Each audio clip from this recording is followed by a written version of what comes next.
Okay, we'll take, just to be respectful, let's take a pause and look at I think we're all in agreement with a significant portion of the goals within the CDC grant guidance document, COVID-19 Vaccination Supplement, April of 2021, especially health equity.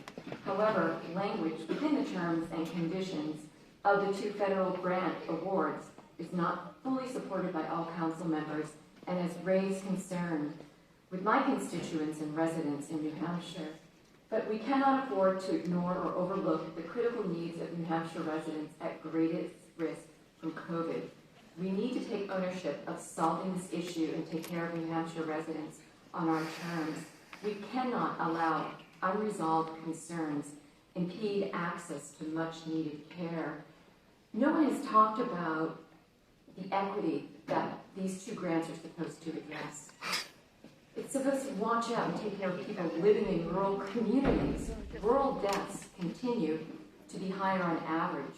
People with disabilities, people who are underinsured or uninsured, people who are homebound or isolated, people with transportation limits, critical populations with increased risk for infection, severe illness, and death. We cannot overlook our senior citizens, their risk factors, their needs for boosters.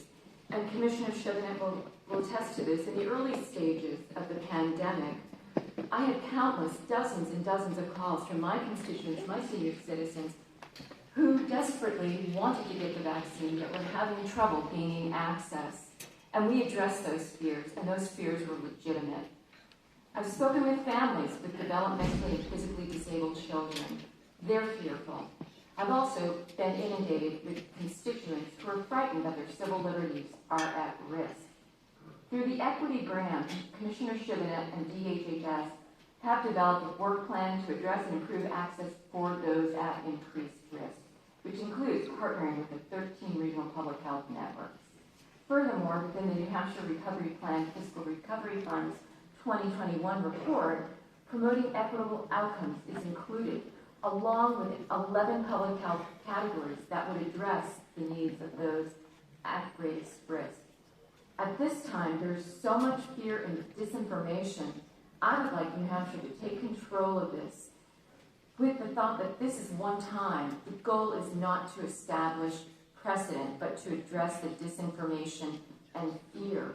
I'm confident that we can accomplish these goals without use of the $27 million at this time with the CDC mandates. Alternative funding to consider. DHHS, their COVID immunization supplemental funds, more than $10.6 million has rolled over into state fiscal year 22. We know that $8 million has been used, but a lot of that is overlap for the goals we're trying to achieve. We also have to consider the appropriation of $28 million today in the form of 6 contracts before the council, in the form of supplemental appropriations, public assistance from FEMA and Gopher. We also know that there's our state fiscal recovery funds. Based on approved public health expenditures, we need to take that into consideration. We also need to consider the $35 million that remains in CARES funding. And we can't forget our regional public health networks. These are the safety nets within New Hampshire that our residents depend upon. I think we need to communicate this, alleviate fears, stop the frightening, fictional banter that's out there.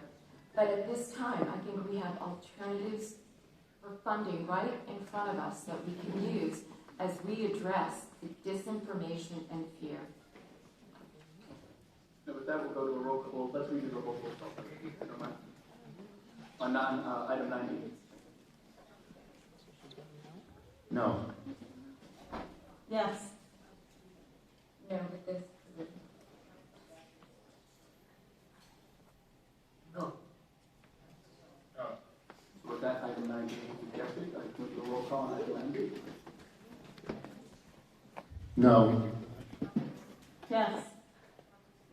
No no based on my statement. And with that, item B is rejected. And that concludes the meeting.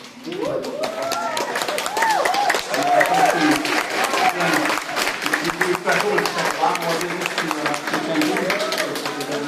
That's what people want. So moving on, we have items, as per motion, adopted agenda items 4,